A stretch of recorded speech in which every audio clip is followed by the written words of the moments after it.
Herkese merhabalar, kanalıma hoş geldiniz. Bugün sizlere pamuk gibi yumuşacık, bulut gibi bir açma tarifiyle geldim. Sizleri çok bekletmeden hemen tarife geçiyorum.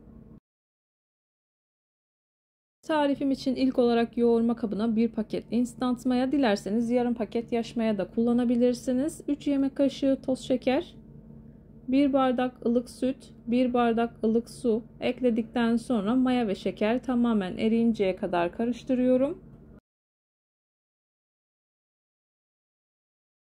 İyice karıştırdıktan sonra 1 yemek kaşığı un ekleyip ön mayalama yapıyorum. Üzerini kapatıp bir 10 dakika kadar bu şekilde bekletiyorum.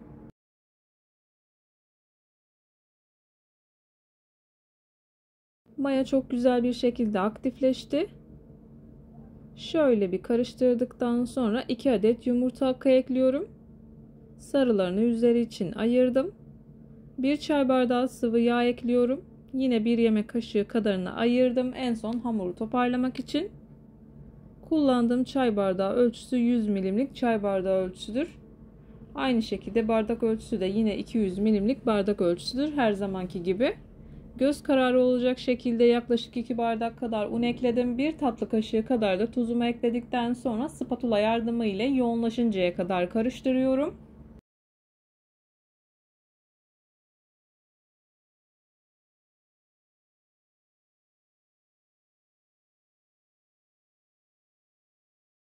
Unu azar azar dikkatli bir şekilde eklemeye özen gösterin. Hamur yoğunlaşmaya başladıktan sonra spatulayı çıkartıp elimle yoğurmaya devam ediyorum.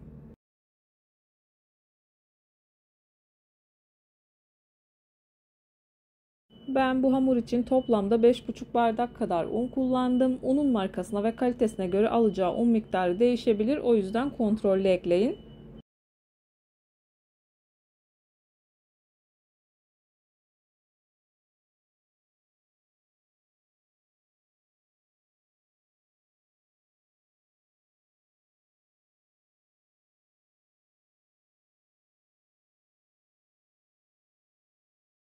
Hamurum yoğunlaşmaya başladığı içerisindeki spatulayı çıkartıp elimle yoğurmaya devam ediyorum. Ben hamurumu yoğurmaya devam ederken buraya kadar gelmiş olan siz değerli takipçilerimden her zaman olduğu gibi ricam yoruma kalp olur, emoji olur veya tarifim hakkında farklı bir fikriniz varsa bunu da benimle paylaşabilirsiniz. Ayrıca videolarımı sevdiğiniz kişilerle de paylaşarak bana bu şekilde destek olabilirsiniz.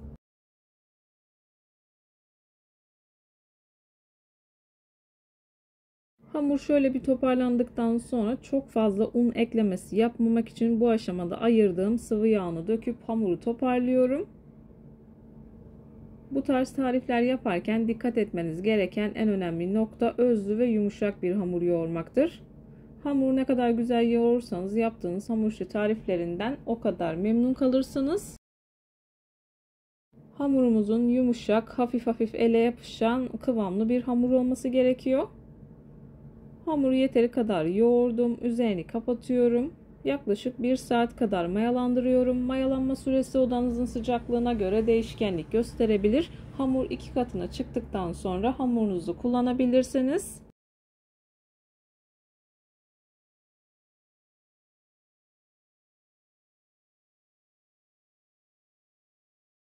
Havalar sıcak olduğu için 40 dakikalık bir sürede hamur çok güzel bir şekilde mayalandı. Mayalı bir hamur olduğu için mutlaka havasını bu şekilde almanız gerekiyor. Eğer bu işlemi yapmazsanız yaptığınız hamur işi tariflerinden maya tadı ve maya kokusu alırsınız. Ama bu şekilde hazırlandığı zaman kesinlikle maya tadı ve maya kokusu olmuyor. Hamuru şöyle bir toparlıyorum. Bu aşamadan sonra ben un kullanmıyorum. Sadece masayı çok az sıvı yağ ile yağlıyorum. Hamuru masaya aldım. Yuvarlak bir forma getirdikten sonra göz kararı olacak şekilde parçalara ayırdıktan sonra bezelerimi ayarlıyorum. Bu hamurdan toplamda 12 adet beze elde ediyorum.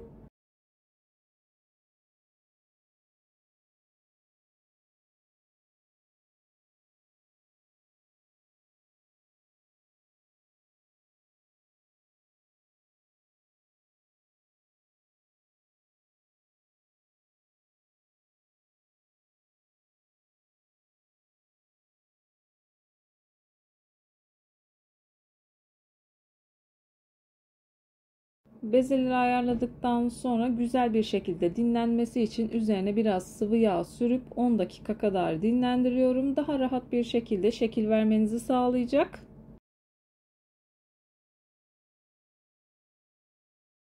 Videolarımda yapmış olduğum tariflerin elimden geldiği kadarıyla püf noktalarını vermeye çalışıyorum. Ama yine de aklınıza takılan herhangi bir şey olursa yorumlara yazarsanız gördüğüm zaman sizlere dönüş sağlarım. Yine aynı zamanda videonun altındaki açıklama kısmına malzeme listesini tam not olarak ekleyeceğim. Dilerseniz oradan da bakabilirsiniz.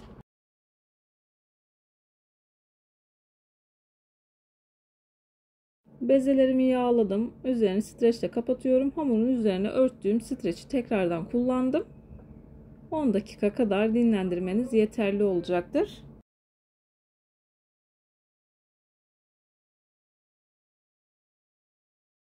On dakika dinlendirdikten sonra 1 çay kaşığı olacak şekilde üzerlerine tereyağı bırakıyorum.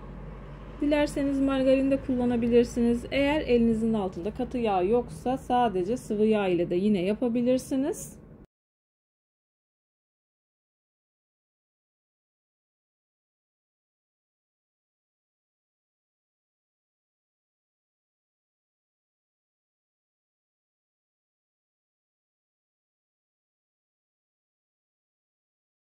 Yağı yavaş yavaş dağıttıktan sonra elimle hamuru büyütüyorum. Çok fazla da açıp büyütmenize gerek yok. Şekil verirken tekrardan büyüyecek. Çok da sıkı olmayacak şekilde rahatça sarıyorum. Sıkı sıkı sarmamaya dikkat edin. İlk defa deneyenler için birkaç tane daha hazırlıyorum.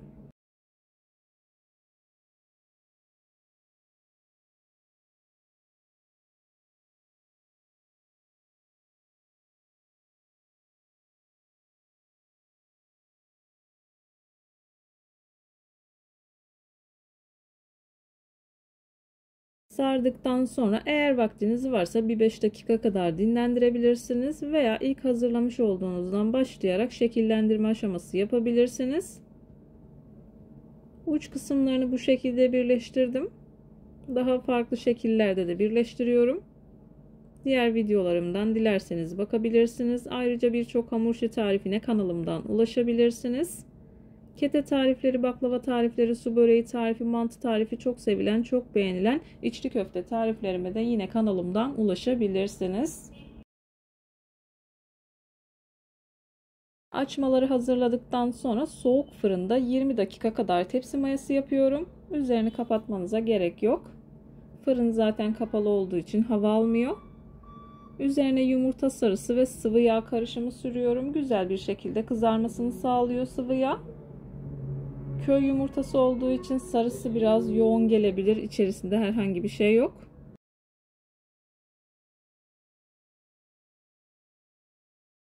Önceden ısıtılmış 170 derecelik fırında altı üstü güzelce kızarıncaya kadar açmalarımı pişirdim. Açmalarım fırından çıktı. Gördüğünüz gibi çok güzel bir şekilde kızardılar. Aynı zamanda çok güzel kabardılar.